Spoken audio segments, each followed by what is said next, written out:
Well, good evening and welcome to this month's edition of The Edge. I'm your host, Trevor Lewington. So glad to have you back with us. We don't care if you're watching on Roku TV, Fire TV, Apple TV, SSH 101 TV. We don't care how you got here. We're just really glad you could join us this evening.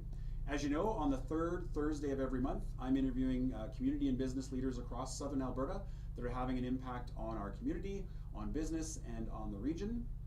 And tonight I am thrilled to have my friend Adriana here, who is the CEO of Flexahopper Plastics, to come and talk about her journey. Welcome. Hi, thank you. Thanks. I'm happy to be here. Yeah, it's great to have you with us. And so with that, I mean, we'll just jump straight in, I think. Sure. Maybe you can talk a little bit about your journey. How did you end up in Lethbridge of all places? I know, I get that question a lot. I'm from Mexico. I've been in Canada for 16 years, but Lethbridge is like a little, I immigrated with my ex-husband to Edmonton. We're there for 9 months. Okay. And then he comes home and says, I have a lateral promotion to come to work for PepsiCo at the time. And it's going to be 2 years. He come for 2 years and then we moved to Calgary. And at the time I wasn't working. We had just adapted to Edmonton. I hated Edmonton. So I'm like, anything is fine. 2 years I can do it. Calgary was like the big prize. I'm like, I can do that. So this is the classic bait and switch. Oh, honey, I just need you to put in 2 years in Lethbridge and then we'll move you somewhere else. Yes, yeah. 16 years later, Okay. I'm here. So that's the story. And yeah, we never left. So what drew you to Edmonton? Was it work or what sort Yeah. of region? Why Canada? Why Alberta? So I went to university at Mount Royal College at the time. Okay. I loved it. I fell in love with Canada. I'm like, I want to come back to Canada. Then went back, live in China, back and forth, did different things, and then got married and we wanted to immigrate. So I was back holding the fort, planning a wedding, getting everything ready. And he was the one traveling here to find a job. And Okay. we wanted another province. Alberta was one of our last options. He wanted Quebec, he wanted Montreal, he wanted Vancouver, and then so finally his brother was already living in Edmonton. He's like, just come to Edmonton.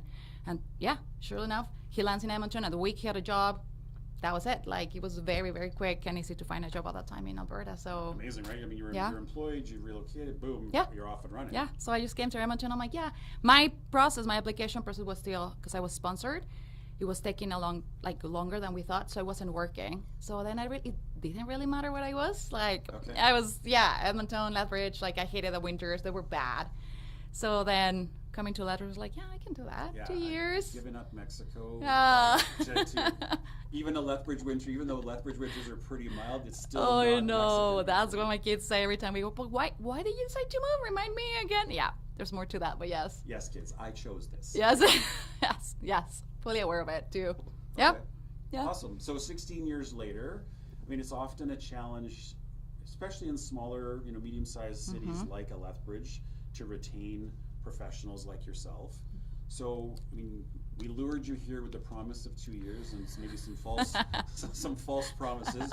But what made you stay? Like, why this region? Why do you stay here? So I started working finally, started volunteering and started getting involved in the community. I started volunteering at university and I literally went to the business, school of business here in Lethbridge. I'm like, okay, so I just moved to Canada. This is what I've done. This is my experience. You want to hear about it? And then some professors started inviting me. I would be a guest speaker in some in some classes. Okay. And then I started volunteering. And in my volunteer, I started volunteering for immigrant services, LFS, and I started as a volunteer there. And then the position opened, and I got to be assistant, executive assistant there for Sarah Ames at the time. Okay. And I worked there for a year, and then I was looking for something in my area. My work permit comes, I start working, and then I get an interview through a recruiter. So hey, this plastic company wants to meet with you. And I'm like, I know nothing about plastics. Because your sure. background was marketing, right? That was Marketing and the business, right? International business. And so marketing, I met with, there was an informal interview, and then they're like, you need to meet with Bill Spenceley. I'm like, okay. So I go for an interview. I was very nervous. I'm meeting with him, and we start chatting. He asked me everything and anything about work, nothing. We just, how are you, and what is this? And he's like, so when do you want to start? And I started working there, and the rest is history. Wow. Yeah. Yeah, you've been with them ever since. Yeah, right? 15 years. Yes. That's amazing. That's crazy. Yes, a long time.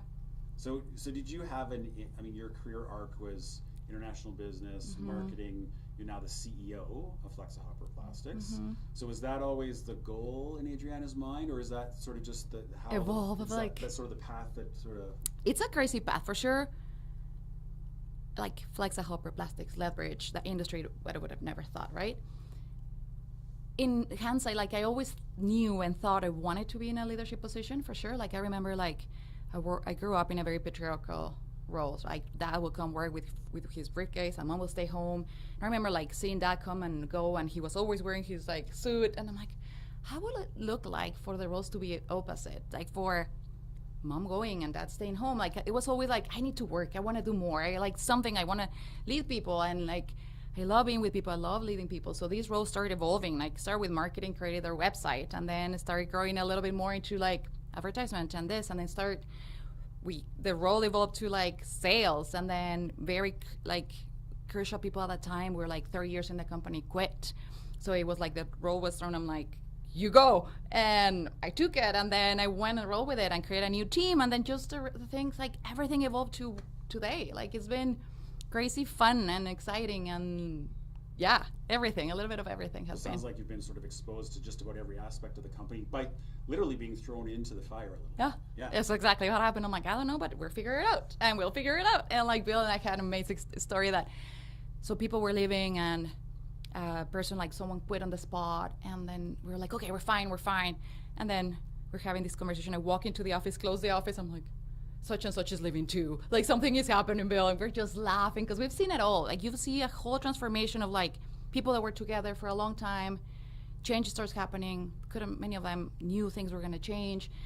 They left, brought new people. So right now, like I have people with me that with us have been like a crew that's there for like over 35 years of being. Wow. And then a bunch of people that I heard have been there since I started too. So 15, 10 years. And then since then, like, it was cool to create your own team and like start building. Like you just push through it, and you have no time to think or even like freak out. You just, okay, let's go, right? Like because in a sense it's almost survival. Or you got to get through this next order yes. and deal with this customer. Yes.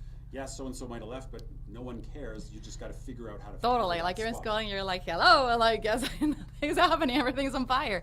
But then now, like I was right here, I'm like, yeah, what a crazy ride. Like I can leave for holidays for a couple weeks and everything is fine, and like everyone knows their role. We're great to work together. It's just flows so easily. Like, and I love creating and building and like changing things, and so it was like a white canvas that was given to me to be like, do it whatever you think suits. Wow. And I was also lucky enough to have Bill who would trust me with anything, right? But I was like, you go. So that is also really cool to land in a place where they trust you, right? Like they just like, whatever you do, I trust it. And so, empower you. So 100%. Go create, go make decisions, but whatever you do, we'll back you. Oh, 100%, 100%. Okay. Yes. And so is that a key lesson then? Like, is that something you try to do with your own people now? Yes. I always say, find one person that believes in you. Like one that like will back you up and like push you and like help you in your career. And it kind of works out. I've been lucky to like land in places where like the leadership team has trusted me, and then Bill is like the prime example. Like absolutely, like if I would have not met him on this random interview through a recruiter and like that, I don't know where I would be, right? Like it's just we met, we clicked, we worked so well together. We just roll. Like he's doing his thing and doing my thing. We meet and you're like, how's it going? And we have like this great relationship that way because we stay out of each other's way, and then we meet and then we go back again. But yeah, if he didn't trust, he wouldn't given me the trust to do it. I don't know where I would be. Like, yeah. Now, Bill was your predecessor in the CEO role. Yeah, right. That's right. Literally, you've taken over that job and that chair from him. Yeah. And he was second generation. Like it's his father that created the company, right? So that's got to be a lot of pressure. This is a multi-generational family business, and here you are now, the boss. Yes, it is. There's a part of it for sure.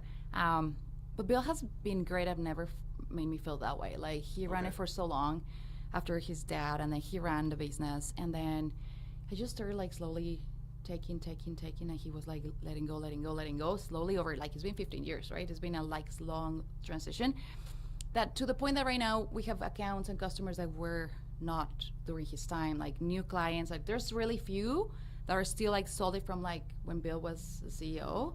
But then now many of the database clients relationships are All new. during your time as leading and growing the company, right? So, and he's great at like that you say empowering. He has never made me feel like this was family business, and like absolutely not. He's always like what we're doing, what we are creating. Like he has so much fun. We have so much fun. Like it's good. It's a good.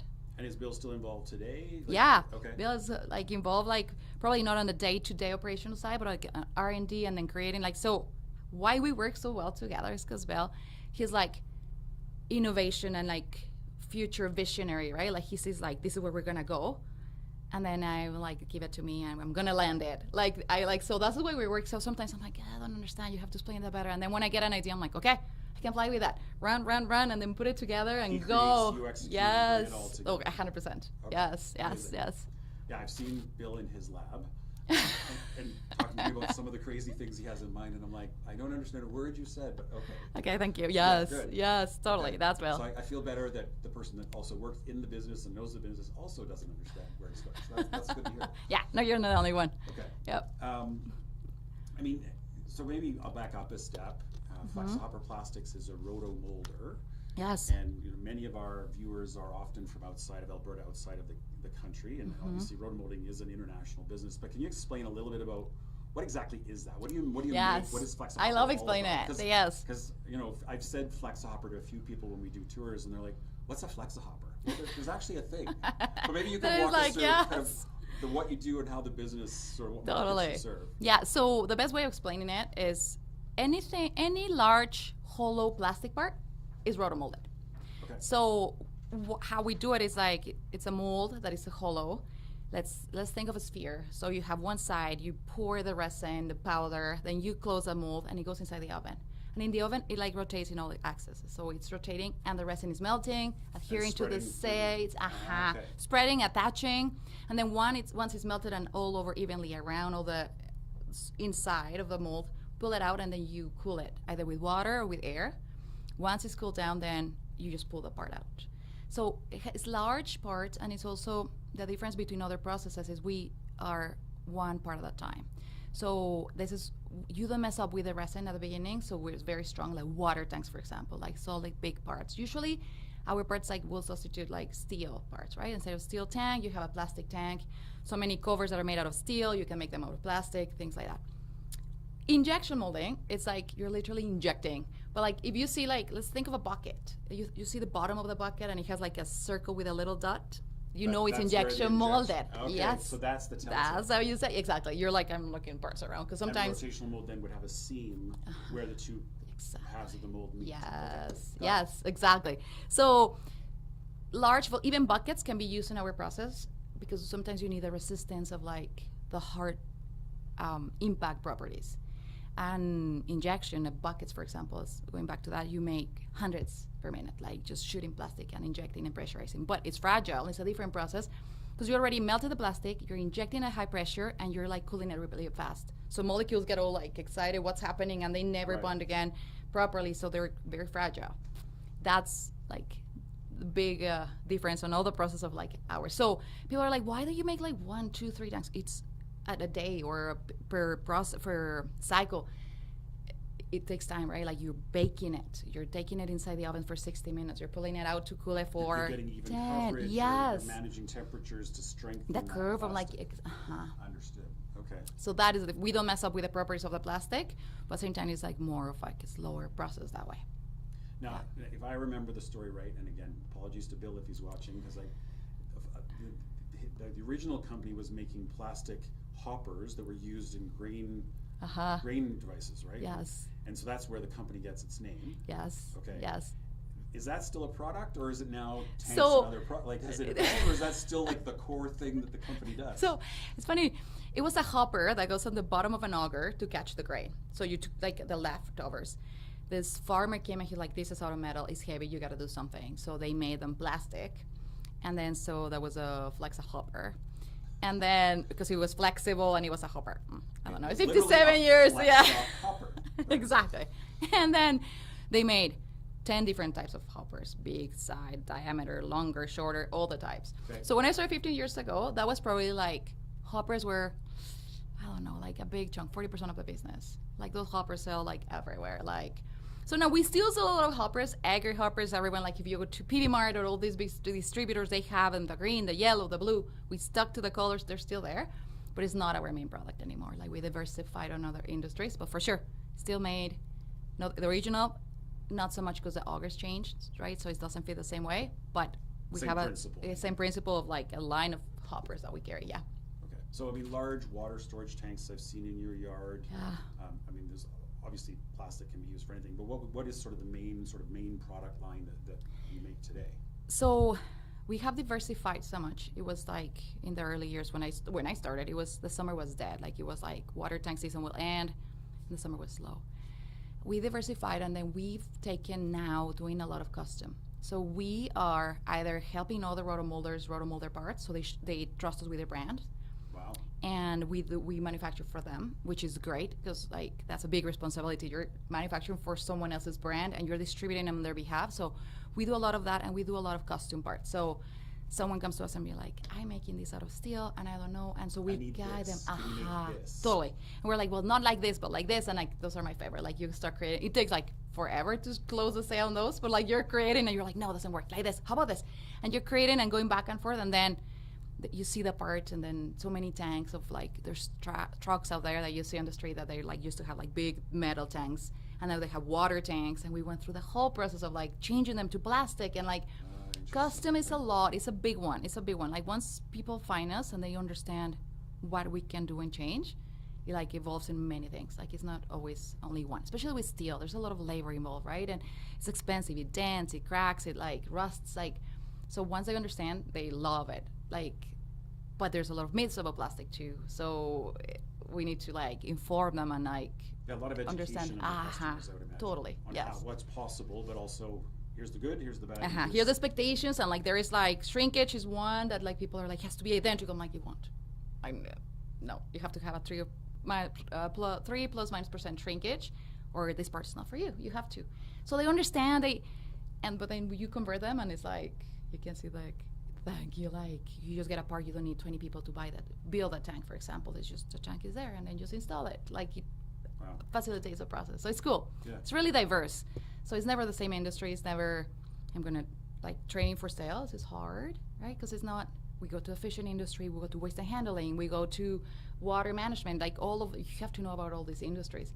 It's very exciting, but if you are used to one channel, it's tricky. It gets quite tricky to learn so much about the product. Yeah, because if I need a tote in the fishing industry to hold, product, or I need a cylinder garbage can, or I need a water, I mean, you can build all those things, but okay. Yeah. Now, I mean, this is a Lethbridge company, great success story, but you have a global presence, right? The exports are a big part of the business. They are. Big in the Canadian market still, like in agriculture, oil and gas, big in Canada as well, but like there's a lot of like Europe, the States, we went all the way to Mexico, we're going to Chile soon, like there's like we're expanding, we're like in Germany, we're in Australia. So yes, there's a lot of global presence, which makes it even more fun, right? Like different conversations, and really like we get emails in Spanish, and I just copy, like for example logistics. I'm like, you don't need to understand, I just see the attachment, because like they're so full of conversation in Spanish, and they're like, I'm like, don't worry, just the attachment is what you need. Okay, like it's fun. It's like I love like doing sales and using my language. So fun. Yeah, and again, I don't think people often imagine a Lethbridge-based company doing business in Australia or Mexico. Yes. Right, and so you have an international background, obviously, from Mexico, but you studied and worked in China, and you have some other international experiences. And do you think that's been a factor in the company's success? Does that play a role in opening markets, or is that just the company was always looking for new and exciting places to send product? No, you know what? I think it has made me I've never seen it as a barrier. Like it's another country and it doesn't matter, it's another country. How are we gonna get it? Taxes? Like what? We'll figure it out. Like we'll get them to them. Details. Like it's just details. Like we're gonna so it has never really mattered for me. Okay. And we got a big project. I had just started maybe like 2-3 years in, and we got a big project with Mexico, like sending like these poultry bins, and like it was huge. And everyone in the company was like, oh, high risk, like no. And And I remember Bill walking in my office. I'm like, is that going to work or not? What do you think? I'm like, I think it's going to work. Maybe they take instead of 30, 60 days to pay, but like it's going to work. We're going to do it. He walks away and I'm like, okay, we're going to do it. It has been one of our most successful projects. We became like Tyson Food. Huge, multinational, totally, like huge. That was Pilgrims, but at the time, Tyson, they invited us for like, come to this reception to like, it's the best suppliers award. Just come. And Bill and I were like, we gotta show up because they invited us, so we just show up, right? Like you say no, and we started this relationship with them. Let's go. We're there, and Bill and I are sitting down, and like the reception starts, and then they start giving awards for this and this, and he like the best supplier for whole Tyson. This year is Flexahopper, and we're still sitting. We're looking at each other, and like there, and then like yeah, totally, because we were like, okay, we're out, and then like the last, and we're like looking at each other. Our buyer had to come and like push us to be like, that's you guys. Like we had no idea. We got the award. One of the funnest nights, like a high, like everyone's coming. They're putting bottles of tequilas on our table to celebrate. Like it was super fun to like just be unexpectedly on a project that no one believed in. And it's another proof of like, I had the support to do it. And then we just didn't do it. We excelled at it. So it was like so fun in a different market. This is the first time there was a big, like multi-million project outside Canada, right? That and Mexico, which could like, if you've never done it, you'll be like, right, there's risk, 100%. It's not as close as the US, and there's language barriers and there's challenges for sure. Yeah, right? yeah, and no, it happened, and it was great. So those ones, like for me, has never been. Is another country. I'm like, yeah, I don't know because they're far. Quote them. Let's see what it can do. And if it doesn't work, it doesn't work. But if it is, let's open doors. Let's see. Like we will finish. How? So the little nuances that people like my team were like, how? I'm like, we'll figure it out. And they're like, just like, we will figure it out. And then we just walk through them. Oh, okay. So yeah, anywhere, Australia, for example, you think like maybe someone in Asia will be closer, right? Like. They get them to us every year, like yeah, exactly. It's probably more than the order sometimes, like, and it doesn't matter. Like they like what we do. We're like this is I always say to my customer, like just be careful because you step into our hands and you become our clients and you're not leaving. Like I've never seen a customer leave, so watch out. And they laugh, but it's true. Like they stay and you're here. Well, and if you have a great product, you have great service and reliability, then why would I go somewhere else? Yeah, right? they for real they stay. So. I warn them about that always. It's a good heads up. So are there, I guess I'm curious what some of the key challenges are in your industry, as you know, cost and inflation, of course, is a big challenge, but are there other barriers that hold you back? And I guess, how do you lead your team to navigate some of those key challenges? So what keeps you up at night, and how do you sort of see yourself handling those things? You know what? The spurts of busyness. So we're like with a stable amount of like business, we're like, okay, we got everything under control, and we get this like flow of orders all at the same time just coming, and at the same time we have people we have to hire. So the training curve is long, okay, and it slows everyone down. So we hire when we're getting busier, or when we think we're gonna get busy. Business is coming. You want to give like great delivery dates, but at the same time you're training. So the oven like supervisors, like they're training, but they're also, I can't train and be doing output. So they're training, they're slowing down. There's more rejects, so it kind of like snowballs until we pick up the pace again. They're training, and we're like, okay, we're good. So that is kind of the cycle, usually for when we get busy and then slow down, and then we get busy and slow down, and then we keep them. Lethbridge is in a place, like we've seen it hard to find workers, like people that want to come and work and stay. There's a lot of happening in Lethbridge that they will move to like manufacturing park for like 20 cents, right? Like it's not even the culture because we're doing great. We have that culture. We're like all those are putting all the extra effort to like retain. But that company over there offered me another 25 cents. I'm out of here. Yes. Wow. Yeah. So what do you do, right? Like, and then we up rates, and then everyone was like, "What are we doing?" Like, but we have to, and like so we do all the strategies that we can, but it's hard to retain. And also, I think it's a different age where before, like I have like the guys having in the plant for like 35 years, and they're like they're not want to keep their jobs, like they're just, but I think it's also culturally they just don't want a job for like 5-10 years. They want to go and learn 2-3 years, move on. So we need to adapt to that. Of like, don't think of them on like long term, but I understand the frustration of the guys who are training them. They're like, easy for you to say because you're not training every 2 years, right, or every year. So it's that balance of like finding people, wanting to keep them, and at the same time letting them go, being like, okay, you're ready, that's it, okay, happy to push you through your next stage in your career. And right. But also we're very flat on, so promotions don't happen a lot, right? Like you can grow in the company to a certain level, and there's supervisor, manager, and then we're a smaller company, so it's There's not a so huge many corporate. opportunities. Yeah.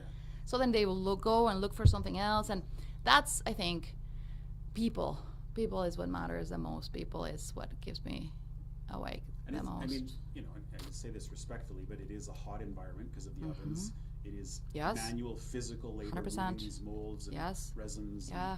Right, so it's not an environment for everyone, and it might not appeal to everyone. 100%. So. And we work 3 shifts, 24/5. So midnights is another day. Like, it has a lot of challenges on its own, for sure. Right.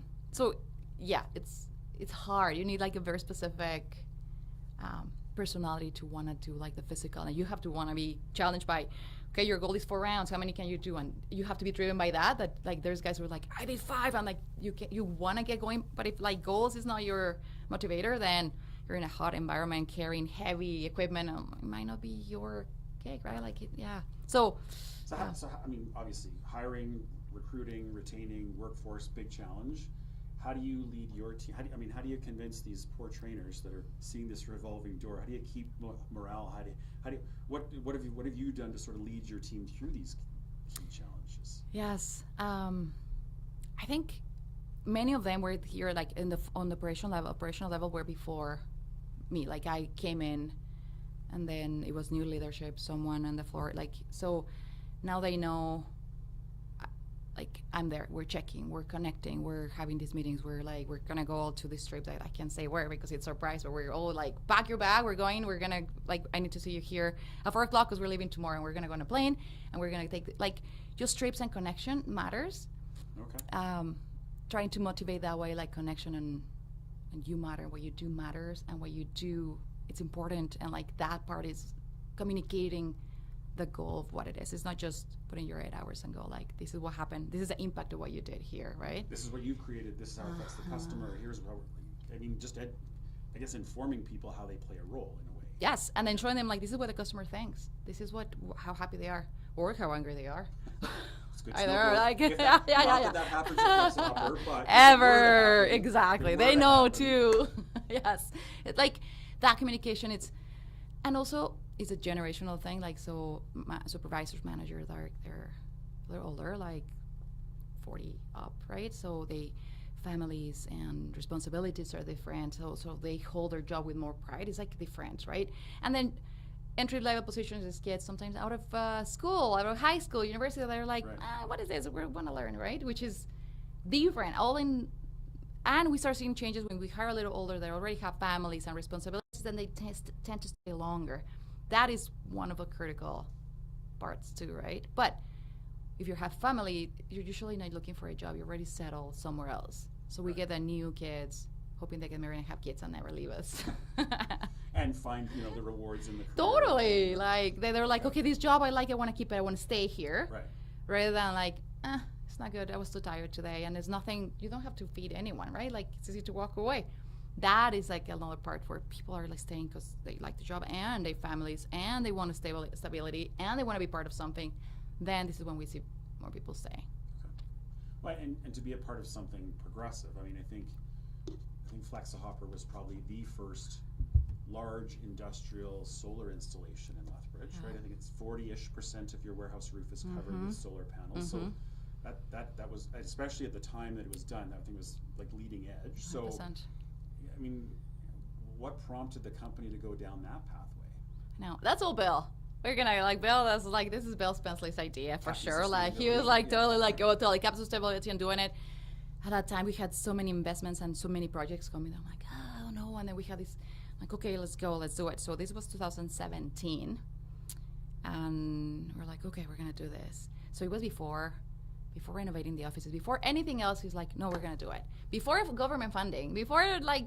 Yeah, he was like, we're gonna do it. This isn't, and honestly, it's amazing. Like Bill was like doing some conference out in Europe, and there's another rotomolder that he announced. We have 508 panels, the largest in the industry by a lot, and then this other company made like an extra one, and they have a 510, and they're like the largest in the industry now. Just to like, but they're in Europe. Like, so we started also like snowball the effect, right? Like, they started seeing it. They started like make sense. So a lot the of whole phone industry calls. was like, oh, that's interesting. I want to learn more. Because Wow. they're plastic, right? So people are like the idea is like, I wear plastic. I don't care anyway. Like let's pollute the world. No one cares. When our parts are like never one use, our parts like outlast steel. Like all these ideas that we have to like change. Like plastic is not that bad. We need it.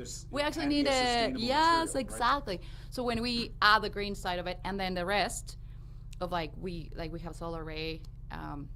Depends on the season. Like 60-70% of our power goes through our solar array. So Okay, wow, great. that much. Yeah. Yeah, and then the rest we just buy through Bullfrog Power, so which is a renewable energy company as well. So all of our energy used is renewable energy, which was big in the industry, big around us. Like then people start coming and seeing and visiting. We got a lot of visits and attention. Like, what are you guys doing? This is cool.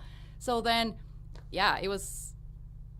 By now, like we thought the ROI was gonna be like 10, 12 years, and it's already done it, right? Like you already turned it, and like we haven't done many maintenance here, some panels here and there, but like so great. Solar was a win from an ROI payback. Like would do it again? Yeah, 100%. Interesting. 100%. And the location, right? Like we're in a sunny place, so that was. First, I'm like it's snow, and I'm like, but even in the snowy, cold days, like the snow melts down, and then we're still producing. So. It was way better than I actually think. Even the person who was like, people were selling us the project, it was even better than what they could forecast it was gonna be. Like, it's a good, big, successful project. Always actually. like it when reality's better than the yes, sure. And even like when they're selling, you're like, they're selling it at this. It's probably gonna be 80% of what they're saying. Like, you're like totally like discounting. Totally, you're like, I know it was So yeah, that's good. Yeah, no, I think it's a great example of how someone like Bill, who was very forward-thinking, did something that nobody else locally, at least, in manufacturing and industrial spaces was doing, and it's had a positive impact, and it's been 100%. A bit of a catalyst for other people to follow. Yes, right? And the industry follow, Southern Alberta follow, like it just snowball again. So it's pretty cool, actually. Cool. Yeah. No, that's right. Thanks for sharing that. Now, I mean, we'll shift gears a little bit. I'm interested if you think about your journey to Lethbridge, your journey with Flexahopper. Is there anything that you would do differently now with the benefit of hindsight? Like, do you look back on something and go, I would completely rethink this process or that project? I'm just curious what your key learning has been and something you would do different. You know what? I think, with hindsight, like what I treasure, like COVID, for example. Sure, yeah. Like COVID will be like a big one who will be like, today I'll be like, if I can talk to myself like that, I'm like, it's gonna be okay. You're gonna do actually really well. So like, go to bed, close your eyes. You can eat, sleep. Like you're gonna be okay, right? Like the stress of like knowing families depending on us, or how it's gonna look like, how many orders are we shutting down for, how long, what's gonna happen. I don't know how to get this product to market. Yeah, like the week, exactly. Like all of it was everything.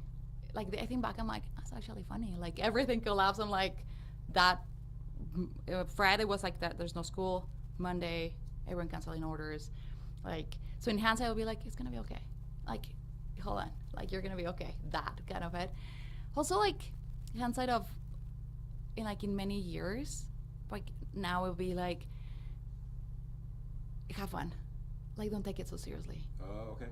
Right? Like in my beginning, and like at the first, it was like, and I've learned with time, but like in my first years, it was like very serious, like to the core, like very like, oh business. yes, like exactly, like very, like perform, like very.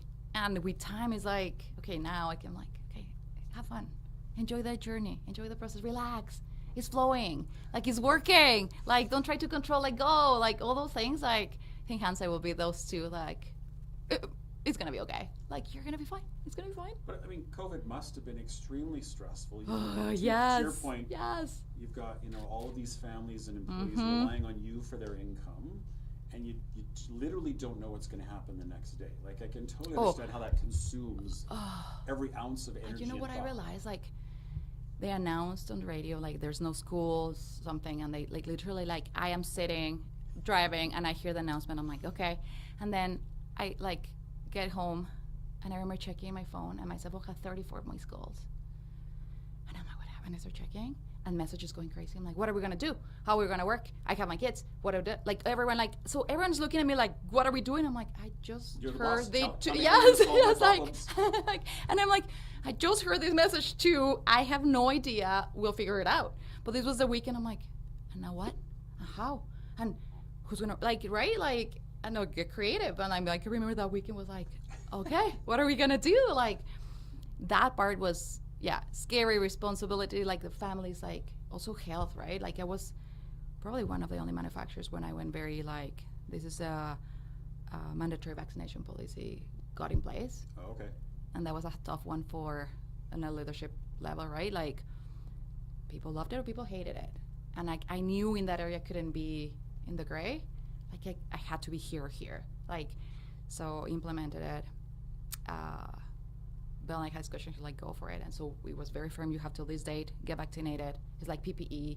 You need your glasses, you need your hat, you need your steel toe boots, you need a vaccination to be working here because they're working close to each other and they're like on molding parts, and it was like you cannot keep distance on the floor, right? Yeah, like you literally have to pass things. Like I have to be the and you have tools exactly. Right. So mandatory vaccination policy. At that time we have 70-some employees. I only had 2 quit. One very angry, but then the rest, it was amazing how people came back like thank you, like thank for taking care of me and my family. I go back to my grandma, I go back to this, I go back to my kids. I'm like, but I still need to work, but thank you.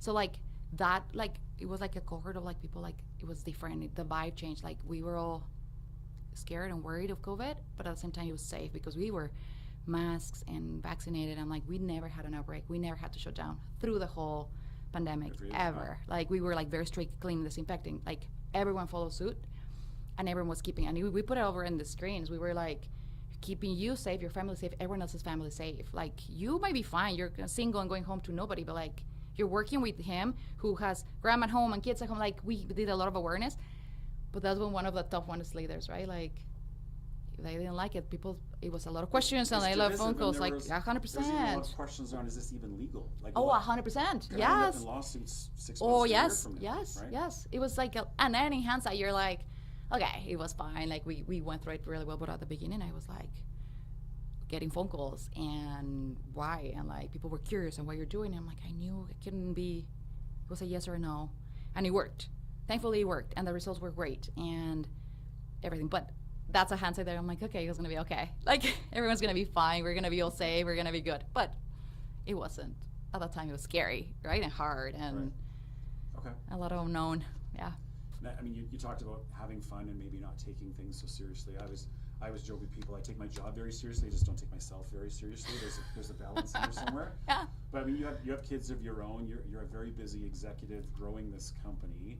How do you, like, what do you do to sort of protect yourself and find balance? Because I've got to imagine there's an awful lot of overlap, conflict. The business runs 24 hours a day. Yeah. Like, how do you take a step back and protect yourself? What does that look like? So, I'm a single mom, 2 boys that I raise on my own. So that's added a little like protection. So, a little bit of work. Yeah, a little bit of protection. And like, how does that look like? So one is like, I'm unapologetically a mom. So anywhere I am, if my phone rings right now, I gotta go because it's my kids. So that's priority 1. Anyone who works there, anyone in the plant knows that, and I expect the same for anyone else. So if anyone else comes to me and my kid is sick, go, your kids. So that is one part of like, we all know that we don't mess around with that. Kids are sick, out the door, you go, family first, no matter what. So we do that. And then I'm really rigid on my schedule at the office, on my presence in the office, and then when it ends, it ends. They can phone me, text me, call me, email me, and I'll email later and after bedtime. But on the time, I'm very solid. I'm like 3 o'clock, I'm out. I go pick up Andre, then Pablo, pick them up, be with them. We do all the activities. My second job is like Uber driver all around the city for like deliveries. Because they're involved in everything. Yeah, they're living their best life for sure. Good, and I'm driving them around like too. So we do soccer and hockey and then other things, but like I make it a priority to be there, be present, be with them the whole time. Comes home, bedtime, snacks, homeworks, anything. They're in bed. Okay, it's time. So check emails. And it's the like it's laptop comes open and you go back to work. Exactly. Okay. And not every night.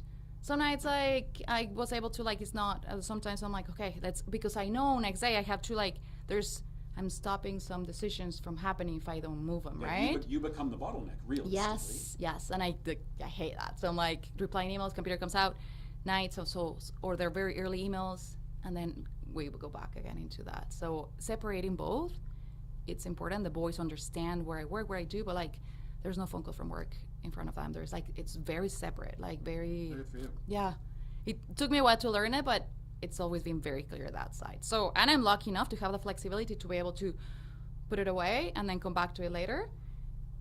I am lucky to have, like, I understand it's a privileged place, right? To have that as a single mom, that ability to separate it like that. Privilege, but you've also built the team. You've created the capability that's freed you up. So I mean, you get to own some of that too. Right? Well, yeah, and they're awesome. Like, yeah, my team is like just. This is another thing, like enhance it, like surround yourself with like strong, good leaders, people, quality, loyal people. Like that is a whole different. That's your life is going to be so much easier. People that are like smarter than you, more capable than you, better at the job than you will ever be. That is the people you want to surround yourself, and then everything just flows, and it's so easy. Like it just evolves, and yeah, no one needs me after 3:00. If they need me, there's a text, and they know, like, and if they know I won't reply, they need an answer, they know they can take the action, and it'll be okay, because I wasn't there to answer it, so answer it, right? Do what you need to do. Exactly. So back in, just as you were empowered and supported, you're doing 100%. The same. Oh, 100%. Yes, yes, yes. I try. Yes. Yeah, it's not like we do what we can. We do what we can, but yes, for sure. I think it helps. When you feel empowered and supported and you're in the culture, it's very easy to like project the same to everyone else, right? And then have them feel the same and have them feel part of it. And I always think of like Dad one time told me, and that stuck in my head, like, why you do at work, anyone you're talking to, they're gonna go home, and that is gonna be a dinner conversation. And in that conversation at dinner, it's not gonna be to your partner or to, like, there's gonna be kids on that table. And these kids are going to learn was dad happy or mom happy at their work? What was their boss? How does dynamic work? How does leadership work there? You're going to start creating an image of how does it work since your kid from the comments your parents bring home. So I make sure in a more conscious level of like, okay, after this discussion, especially when it's a heated, hard, difficult conversation, what does this look like tonight at 6:00 when he or she is having dinner with their family? It's going to be a powerful mental image, right? Because you're not just influencing your employee. You know they're going home and they're influencing their kids, which is your fault. 100%. Right. In terms oh, of totally. How you handle and their partnership relationship. I'm like, are they going to come home and angry and like just not happy, or are they going to home and be like, you know what? They have the discussion and I was called out here and here and here, and this is what happened. But I also say this, and how does that conversation look like? It helps me a lot of how I lead. Like I just always have it on the back of my head of like, how does this conversation look like later today at 6:00? Because it's gonna happen, right? It's always a question. How was work tonight? How was work? It's always a question. It's always a question. So it's important. So that helps me a lot on the message I want to send, and like, does it always work? And I'm like, tonight's conversation is not gonna go that well at home, right? But I know how to fix it. If that conversation, I know it's not gonna go well, it means I have to go back. Right? Like I can do better. And so dinner tonight might not have gone well, but you can fix it tomorrow, and hopefully they go home and talk about how that change and that transition. 100%. We all get a second chance, right? Yeah. But then that is a different. It has helped me a great deal to think about that. That's great. Thank you for that. Now you've also been pretty active in the community. I know you volunteered for the Board of Economic Development Lethbridge for 5 years, and were the board chair. Led that organization through COVID.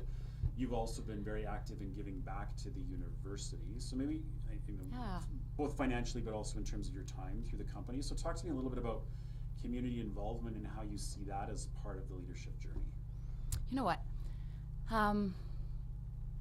When you become a leader and you have that privilege of like stepping on that role of like influence, you also have to take that with responsibility to empower not only one cellular level of like, let's say, work. I take it as like, I'm now responsible for my position and my job, because it's true, people see you different on the positions you're covering in the city, what your roles you have. You gain like more responsibilities comes with that. So involving in the community, like at university, at EDL, I feel like it's part of like making everyone better, making Okay. whatever you did outside, like it's just sharing it. Like you're not responsible only for the side. Like, you're responsible like where I live, where I commute, where my kids are growing up, where they're gonna become like young adults. Are they gonna stay here for university? I sure hope so. Like, so that they see that person and my kids, to show them it's not just here. It's not only us. It matters what you do outside, what you like. So hopefully example will like clue in for them to be like, oh, we can get involved in here and here and here, and I bring in as many events as I can, and I show them. I'm like, it's like, I think with like, as you grow in leadership, you come with not only the title, it comes with the responsibility as a citizen, as a human, to get involved in more areas. So that's how I see it. That's how I've tried to get involved in like parts that I like as well, parts that I got dear to my heart. Like university has like a dear spot in my heart, because like this is the first place that they don't even know, but they opened my heart when I was like so bored at home I couldn't work, and the professor were like, come talk to us, like we want to hear about you. Like I volunteered there before even like like nothing. They were like, officially okay. in Canada, like, you know, totally. come to Like, class and come be I involved. just came to China from 2 years, or I'm like, and then I'm like, I'm sure students, they would love to hear how it is, and then they loved it, and like,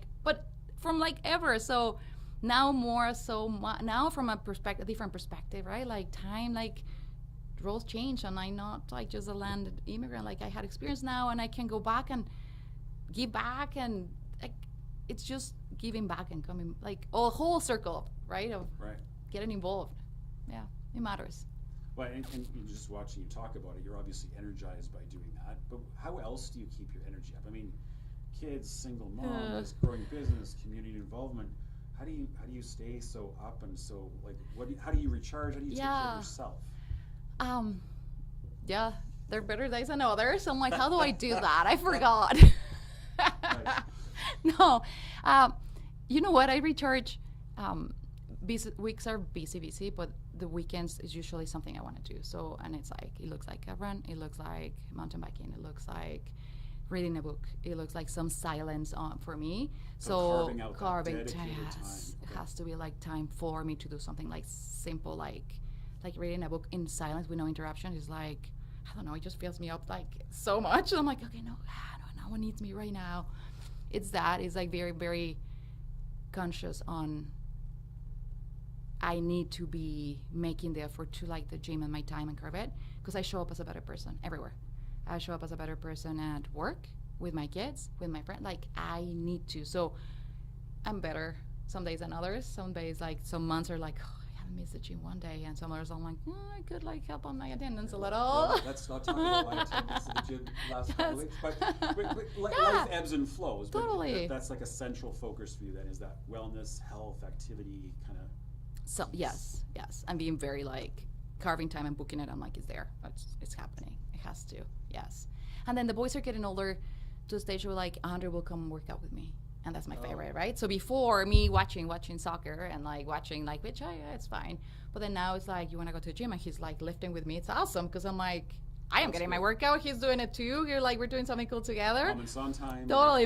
Except he walks in the gym like, he doesn't know me, right? Like he's like, but he's like, anyway, but it's fun. I will tolerate you and your ride here, but I don't know you. I would not talk to you, pretend it. Like, but then that charges me. Like, I'm like, I just put in a workout. It's awesome. Like, it's evolving. It's look different, right? Like the early years of like, my boys were 3 and 5, like when I was like on my own with them. And then now they're like 13, like 12 and 10, like turning 13. That looks better. It's easier. It's, I can run out for like a run for an hour, and they go home and they're totally fine. They're showering and doing their things and making lunches, right? It's getting easier. And soon they'll be driving. So no, I don't want to think about that. Yes, they will. They will. And, you know, you've talked about Bill a fair bit, and obviously he's been a strong mentor to you and a big supporter. Have there been other influences in your life, other mentors that you look to and have kind of provided that either advice or that example to follow? Yes. Well, my main one, I'm like in my career high, and my main one has been Bill, for sure. Like he has been the 15 years of like, this is like the peak of your career when you say like, right? Like your main years has been, before that I was younger, and I worked for a couple of like leaders that were like, they show me how to be a leader, like on a different level, or show me how not to be a leader. Yeah, because sometimes the best examples of what you don't want to be. Yes. Sometimes I'm like, oh, that's how it looks like. Okay. And that's like, I've gotten the other end of it where you don't want to be. So that also helps, right? Like the side. And yeah, it's more of like community who I connect myself with in community. So like a group of strong female women that were like on this business where we're like, we can be, like it gets lonely and up in this like leadership level, right? Like well, it's a little like. It's rare to be a female CEO, certainly in like manufacturing and molding. Yes. I can't imagine there's a lot of, when you go to those conferences, I'm going to guess the room's a lot of men. Yeah. Yeah, so it's got to be a pretty lonely place. A lot of men in their 50s, white. So I'm very different. They're like, who is she coming with? Like, where's your husband? They're looking for, like, I came here. I'm not, like, it's literally that. So that kind of like surrounding yourself with like those leaders, women. Like, I did my executive MBA from like Husky, like in Calgary 3 years ago. Finished 3 years ago now. And my group of like, it was a cohort of 35, and I think we were 8 women. And then those 8 we also became really went to close. the MBA. Yes. Oh, okay, interesting. Then some of us closer because we were in the same stage of life with kids the same age, like all those things. So we just become like, and that's a good way of like, how do you do this and how you lead this and how do you deal with that and how it's not working, what's working. Like those conversations in a raw level without judgment, those are really, really kind good. Of a mastermind group. Totally, way, right? yeah. Oh, absolutely. Network. Yes, exactly. Like it happens all the time where you get a quick text, I'm like, I'll do this, or this is what's happening. Like that kind of support, it matters. You need to reach out to that people who will like give it. You're not in an industry where you're competing or right? It's like we don't care. Like we're all different industries, completely diversified, but we still have the access of like the experience leading people, moms, all the things, right? So that is what I found like very, very inspiring and good and strong. I think sometimes have this image of, you know, a CEO or a senior leader. It's like, well, you're just supposed to be the expert in all things. Oh, exactly. But you need your own network, and you're going to bounce that off other people and hopefully gather right. I mean, that's just part of what we do, right? And then many times you're like, there's a problem. You're like, it's nothing, and we're gonna get through it. And I'm like, you get home, and I'm like, I don't know how we're gonna do this, but we're gonna do it. Like you're the front, the face. Everyone's looking at you, like your reaction, right? And you're gonna be like stoic in a way, like we're gonna do it. Then you go home and I'm like, okay, so this is happening. I don't know what to do. And then you get the backup, and people backing you up is important. And that, I like always try to find, like I will say that too, especially females, like find your community of people, of women who will support you and understand, and you can have like raw, open conversations without judgment, without any to be like, oh, in my experience, this is this and this, or I'll do this, or I will change this, or like this is matters. It's super important. Otherwise, you can't do it all on your own. You can't. Yeah. No, powerful. Thank you. And so, hard to believe our hour is almost up. Okay. So I guess sort of leave the final thought to you as you look back on your career, as you look back on sort of all the things that you learned. And I'm thinking out there, there's a lot of single moms, there's a lot of female leaders, there's probably some folks that are maybe struggling in business or struggling in their career. You know, what would be your advice to them? What would be kind of the wisdom of all of your experience? What would you say to those single moms or to those female leaders? What would you want them to know? You know what I've been focusing a lot that I realized, and I wish someone had told me, and then with time I'm like, it's like happiness is not for the faint of heart. So you working towards what you want, it will require hard decisions, choices. It will require sacrifice. Like it's not an easy path. Like it's all bloomy and beautiful. Like you don't get to just sort of run through the fields. Exactly. Like barely, right? So sometimes when it feels hard, I'm like, will this bring happiness and joy at the end? It feels hard. Yeah, probably should feel hard right now, but it's towards the goal of like, because the goal is happiness and joy, right? Like that's just why we came here, right? Yeah. Like let's enjoy it, but like it doesn't look all pretty and everything. So hard choices that I've made through like ended me as a single mom being like no more, right? I could have stayed, I could have been like, I could have carried on. I'm like, it's just not, right? Like that's not an easy decision to make. Exactly. And it's like, yeah, does that mean I might get to be a single mom on my own with 2 little ones? And like, yeah, is it bringing happiness? Yeah, at the end it is. There's a lot of peace and a lot of happiness. Go for it.